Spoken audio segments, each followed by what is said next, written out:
So we can't have some of the non-anachronistic discussions that were suggested, and also that the Japanese conservatives are not as reassuring or as harmless as we had been told. Both of these arguments suggest South Korean nervousness about the optimistic scenarios coming from China and Japan. We'll turn now to our second discussant, Professor Ham Dong-ju from Ewha University. Thank you, Professor Osman. I also want to thank the Jazz Forum for having me here as a discussant and giving me a chance to learn fresh and exciting ideas in this panel. By the way, it seems that I will be the only one speaking in Korean, so I will give you a second to prepare your headsets.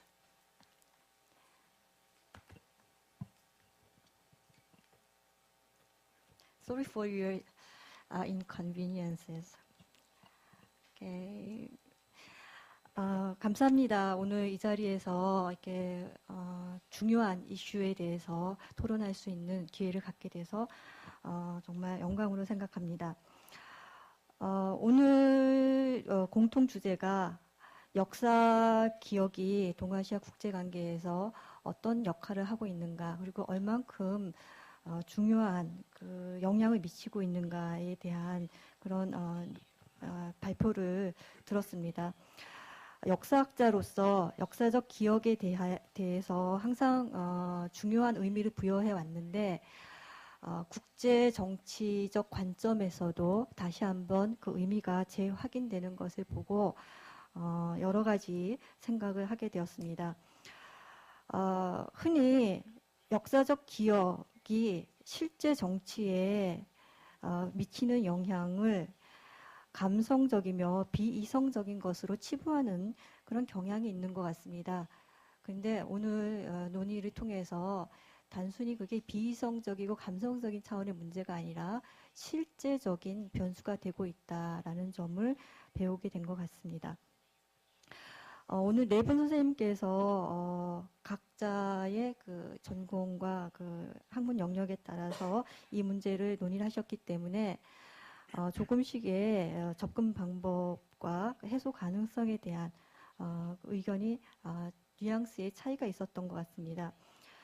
국제정치적 관점에서 발표하신 정재우 교수님과 소혜아 선생님께서는 과연 이 문제가 역사적 기억에 의한 국제정치, 특히 동아시아에서의 문제가 어느 정도 해소될 수 있을 것인가에 중점을 두셨다라고 하면, 역사학자이신 베이커 교수님과 양 교수님께서는 이 역사 기억의 문제를 어떻게 역사학적으로 또는 역사 교육의 측면에서 해소할 수 있을까라고 하는 구체적인 방법에 더 포인트를 두고 말씀을 해주셨습니다.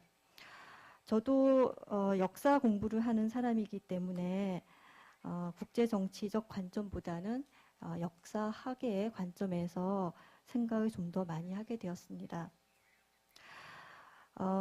이 동아시아에 있어서 기억의 전쟁이라고까지 불리는 이 문제를 많은 사람들이 각 국가 간의 대립이라고 하는 관점에서 접근을 해온 것이 사실입니다. 근데 역사학자의 입장에서 오늘 이 패널의 발표를 들으면서 생각하게 된 거는 역사학 자체의 책임에 대해서도 우리가 다시 한번 생각하고 반성해야 되지 않을까라고 하는 점이었습니다. 왜 역사가 국제정치상으로 이렇게 큰 갈등의 요인이 되고 있을까? 정부의 문제이기도 합니다. 그리고 각 국민의 민족주의적 감정의 문제이기도 합니다. 그렇지만 그것과 더불어서 우리가 현재 하고 있는 근대 역사학이라는 것 자체가 탄생의 시점부터 국가 간, 민족 간의 어떤 대립을 조장하는 그런 그 성격을 내재하고 있지 않았는가라고 하는 그 점을 다시 한번 생각을 해보게 됩니다. 갈등의 해소가 단순히 국가 간의 외교적인 차원에서 또는 민간의 교류의 차원에서 해결되기 어렵다라고 생각이 되는 것은 역사를 하고 있는 사람의 입장에서 역사 자체가 갖고 있는 그런 문제점을 극복하지 않으면 안 되겠다라고 하는 그런 반성과 더불어서 그 생각을 해보게 됩니다. 즉, 우리가 지금까지 공부해오고 배우고 있는 역사라고 하는 것이 자기 국가의 관점에서 접근하도록 되어 있습니다. 이러한 출발점 자체가 극복되지 않는 한 과연 그 역사학 이외의 분야에서 화해의 노력이 아무리 진행된다고 해도 진정한 역사의 화해가, 기억의 화해가 가능할까라는 생각을 하게 됩니다.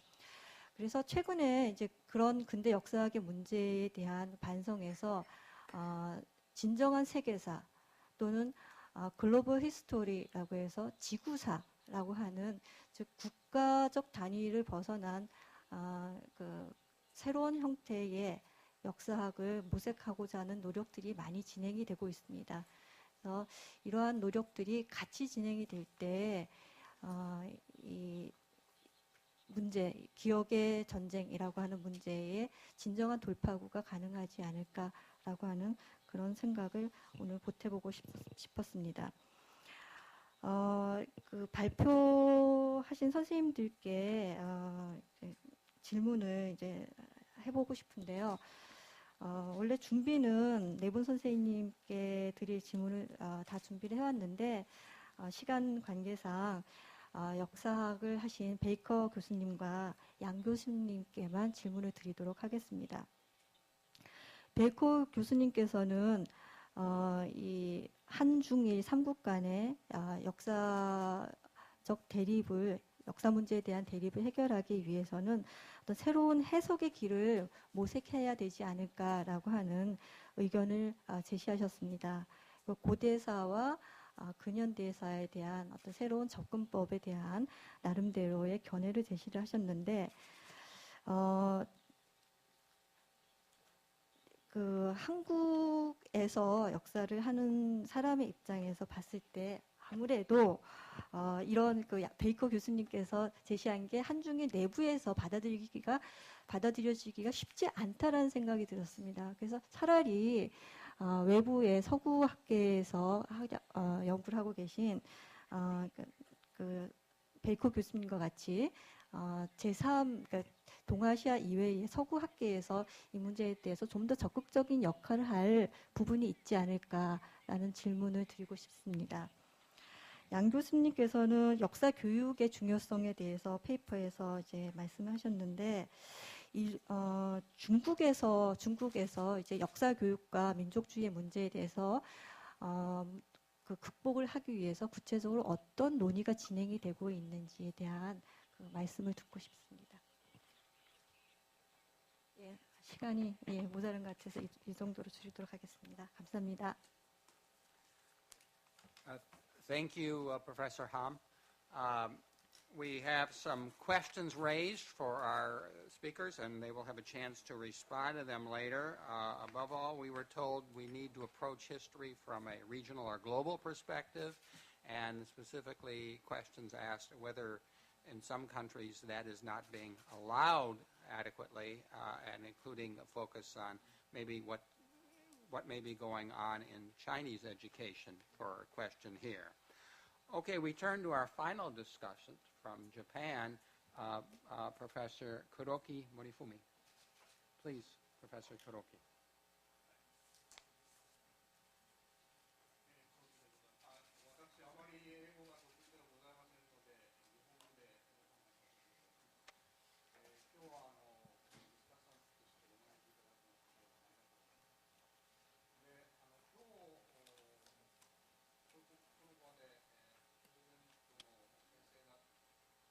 아, ごめんなさい。あ、すみません。今日のプレゼンターの先生方と、それからディスカッサントの先生方にいずれも、共通して流れている問題として、やはりナショナリズムの問題が共通してあると思うんです。で、現在から未来というか近未来にかけてやはり重要なのは、やはり今からはナショナリズムをどういうふうに飼いならしていくっていいますか、暴走しないようにですね、抑制しながらしていくと。ナショナリズムを絶滅させるとか、そういうことはできないと思われますので、できるだけかつてのこの20世紀のようにナショナリズムが暴走してお互いに対立して戦争に結びつくと、そういうふうにならないように21世紀はしていく必要があると思うんですね。で、歴史と言いましても、じゃあ何を歴史として取り上げるかと言いますと、それはやはり取り上げる人のそこに価値観というのがありますので、歴史として何を重要だと取り上げるか、あるいはそうでないかというのは、やはりその人、あるいはその人の価値観がそこに入ってくると思うんです。ですから今からの歴史を語るときには、お互いにまずいこともですね、それからいいことも、しかし歴史家としてはそれはどちらも取り上げる必要があるだろうと思います。しかし、それは歴史家のレベルであって、で、まずいですね、あるいは対立した側面だけを取り上げて、それで歴史を、それがメインなその歴史のテーマなんだと、そういう取り上げ方はやはり今からのこの歴史のやり方としては好ましくないんじゃないかだろうかと思うわけです。それで日本が関わる問題としましては、今日は領土問題と、それから教科書靖国問題というのが出てきました。で、領土問題と教科書靖国問題、これは2つはちょっと違う性格があると思うわけですが、領土問題といいましてはやはりこれは歴史的に形成されて、客観的に存在する問題だろうと思われますので、これは大いにその研究者がですね、その研究を進めて、そしてお互いにその関係する国同士の研究者同士でその成果を発表し交換し合う、これは大いにやっていいと思うんですが、ただ、必要なのはそれがその国民のですね、それぞれの国民の感情的なナショナリズムのこの盛り上がりといいますか、それに結びつかないような何らかのやはり、装置といいますか工夫をやはり、考える必要があるんじゃなかろうかというふうに考えます。でそれはやはり、政治の問題でもあるし、マスコミの問題でもあると思うんですね。ですからその研究のレベルとやはりそれがその領土問題というのは非常に敏感な問題ですから、どうしてもナショナリスティックな感情的なその燃え広がりを起こしがちですので、その区別をですね断ち切るような何らかの工夫をつける必要があるというふうに思います。それから、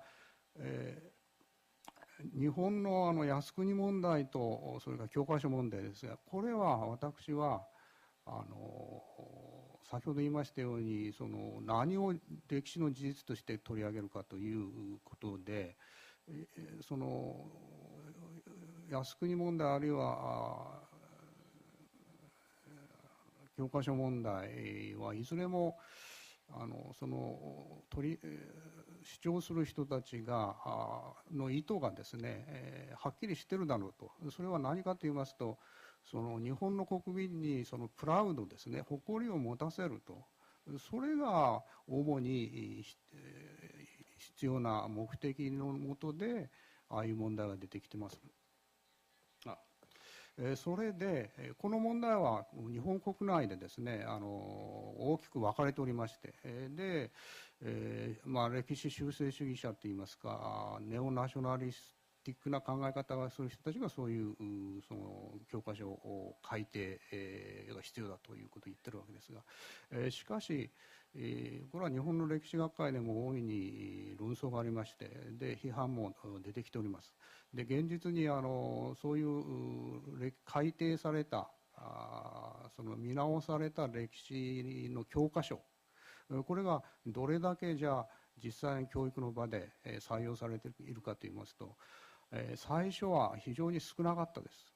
で今でもそう多くはございません。圧倒的に多いのはやはり元のその日本の侵略とかそれから南京殺害虐殺事件とかそんなのも取り上げた教科書が依然として日本の中では中学校高校者の教育の場で使われているというのが現状です。それでもう時間ですかね。最後にベーカー先生あるいはソエア先生がおっしゃりましたように、やはり論文の中でおっしゃって実際にはお話にならなかったですが、やはりピーストリーティーをですね、平和な条約あるいは日本と韓国の間の平和な関係を作り上げていくと、これが今からのこの東北アジアの国家間で必要なことだろうというふうに思います。じゃあどういう内容の平和的な条約を作っていくかというと、これは後の皆さんのコーヒーブレイクとかそこら辺でお話し合っていただきたいと、こういうふうに思います。どうもありがとうございました。Thank you, Professor Kuroki. And we have now heard of the importance of the objective historians versus the emotionalism that comes from some nationalist positions. And we've also heard some self-criticisms from the Japanese side about how emotionalism operates in their country. And I think that might be balanced by more discussion about the problems in China. Whether more meetings to talk about the territorial question will actually bring progress on dealing those questions in various countries is a question mark many of us would have, in particular because of the strength of governments and others who are pushing positions that make the historians seem rather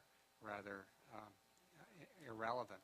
Let me turn now to our panelists before we open this up to the floor and hear responses to comments already made or responses to other panelists. So let us follow the same order, and we will have about 4 minutes or so each so they can make their comments. Don? Okay. I may not need 4 minutes. I just want to say that I'm well aware that my proposals to, one, get away from the use of ethnic labels for the ancient past, and two, to stop blaming people for problems in history, are not likely to go very far. It seems to be a natural human tendency to do two things. One, to engage in anachronistic thinking. It's natural for us to think that what's the case now must have been the case in the past. We have an identity now. That identity must have existed among our ancestors and their ancestors and so on. It's very hard to get away from that natural tendency unless you are a Canadian. We don't have a very long history. It's also a natural tendency to want to blame people when something bad happens. 200,000, 300,000 people died in Nanjing. Somebody must have wanted that to happen. Koreans suffered under Japanese colonial rule. Somebody must have wanted them to suffer. That's a natural human tendency. How do we get away from that? It's very difficult. I find with my students, I'm able to wake up many of them, but again, they live in Canada now, where we're used to seeing that we are in a multicultural society, for one thing, so you can see the ethnic labels change. Many of them are mixed ethnicity. And maybe that's much easier in Canada. One last thing about coming up with regional histories. There has been an attempt to create a regional history of modern East Asia, Chinese, Japanese, and Korean historians working together. It is not used in any schools that I know of in China, Japan, or Korea. And also it avoids the hard issues. It basically portrays the Japanese people, the Chinese people, and the Korean people as all victims, but it doesn't say who they are victims of. So it avoids the hard issues. I'm not sure that producing regional histories will have much effect, or bringing scholars together, because I've brought together scholars to discuss Koguryo, and they simply shout at each other. They don't really change each other's views, but especially with the North Koreans when there is a government keeper watching them. I'm not as optimistic as I may have sounded in my presentation. Thank you for that corrective, and the optimism you suggest is to create a multicultural society. I doubt that's going to happen very soon, although we have some long-range moves in that direction. Professor Jeho. Since no question was posed to me, I would like to donate my time to other panelists. Oh, I would like to hear some of your views about Professor Yang's paper, because it seemed to me that the two of your papers had some conflicting elements. I don't know if you'd like him to speak first, but it would seem to me it would be helpful. We had our discussants talking mainly about the other two papers, but your two papers had some interesting interactions. Could you elaborate on that difference so that I can answer the question? Yes, I'd be happy to. It seemed to me that you were suggesting that the new scars, as opposed to the old wounds, involve China's effort to appropriate the history of minority peoples and maybe even Korea as past supposed vassal state, into one overall stress on unity in the region and maybe a Sinocentric view of the region, if I interpret this correctly. And Professor Yang's paper stressed how China's past is the precedent for the region's future, and how China's correct handling under a kind of Confucian tradition of relations in this area can be a model for future approaches without any sense of criticism of how China deals with the surrounding peoples or the ethnic minorities. So I thought there was a possible contradiction there.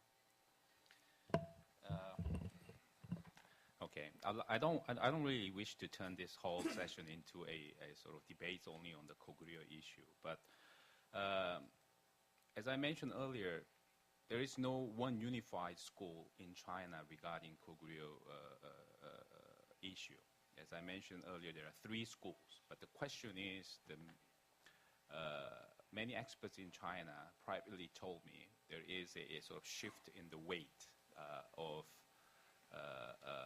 among the academicians in China regarding the Koguryo issue. That is the 3rd school, the Northeast School, which denies the place of Koguryo in Korea's history, is gaining more audience, not only in the academia, but also, as I understand already, those undergraduates majoring in history are already adopting the 3rd school's perspective on Koguryo. So then I think if Professor Yang's argument is to be correct, somehow we need to get an answer as to why the 3rd school is now gaining an audience, particularly given the fact that Chinese government is emphasizing the need for China to rise and develop peacefully. But at the same time, this Koguryo incident is not an isolated one, because Chinese government or Chinese academia or the state-supported academia has been doing similar projects regarding other regions. For instance, the Southwest region project, Xinan Gongcheng, has been already conducted in 1980s, incorporating Tibetan history into Chinese history. The Xinjiang project has been also conducted, and then an effort to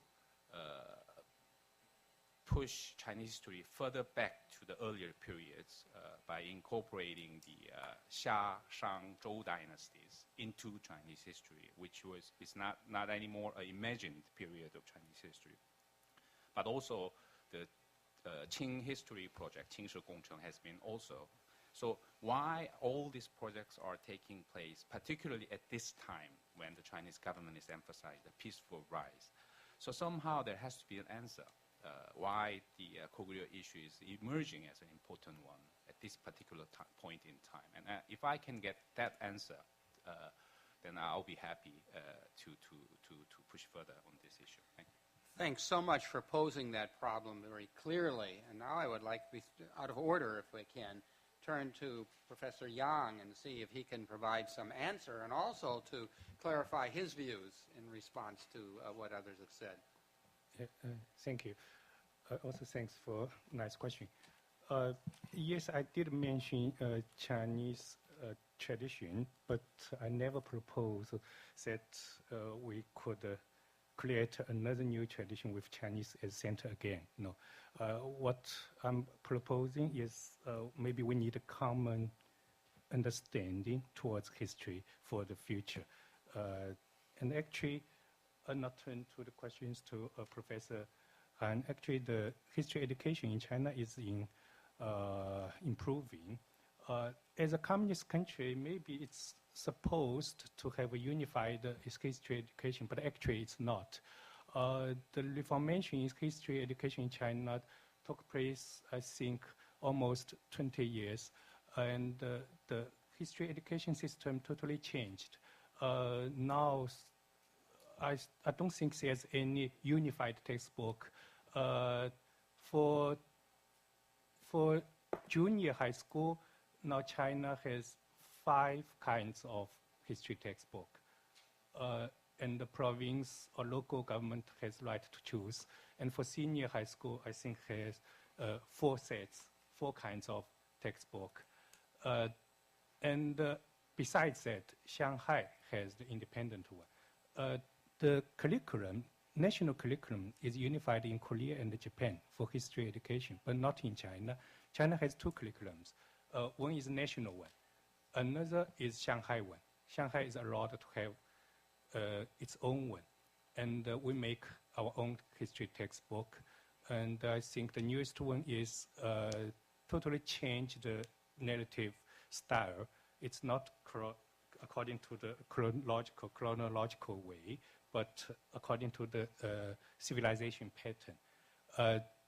That means we're no longer talking about history from ancient to contemporary, from world to national, but talking about the daily life in history.